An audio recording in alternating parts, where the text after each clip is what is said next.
Von hier oben habe man den besten Blick auf die Stadt Akko, sagt Akkos wohl bekanntester Einwohner Uri Jeremias, Spitzname Uri Buri. Hier stehen Moscheen neben Synagogen. Arabische und jüdische Israelis leben Seite an Seite. Die Berge am Horizont gehören schon zum Libanon. Wir sind jetzt 20 Kilometer von der Grenze. Und wenn die Lust haben, dann schießen sie hier rein, wann sie wollen.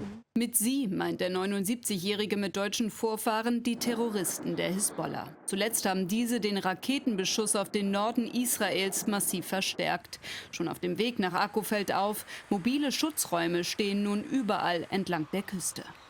Diese Schutzbunker findet man eigentlich nur im Süden Israels. In den vergangenen Tagen wurden jetzt aber auch eilig Dutzende hier im Norden aufgestellt, aus Angst vor Angriffen der Hisbollah. Die Angst vor Angriffen hat Akko zu einer Geisterstadt werden lassen. Uri führt uns zum Markt. Seit Monaten haben die arabischen Händler nichts mehr verdient. Inshallah. Gemeinsam durchhalten, ruft Uri ihnen zu. Auch sein Fischrestaurant leidet. Trotzdem hat er keinen Mitarbeiter entlassen. Die Hauptmission, die wir heute haben, ist, unsere Leute zusammenzuhalten.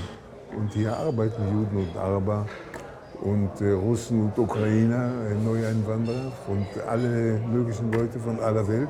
Den Glauben an ein Miteinander aller Religionen konnten auch Islamisten nicht zerstören, die vor 3 Jahren seinen Laden in Brand gesteckt haben. Der 79-Jährige ist überzeugt, dass man zusammen, nicht nur zusammenleben kann, man muss.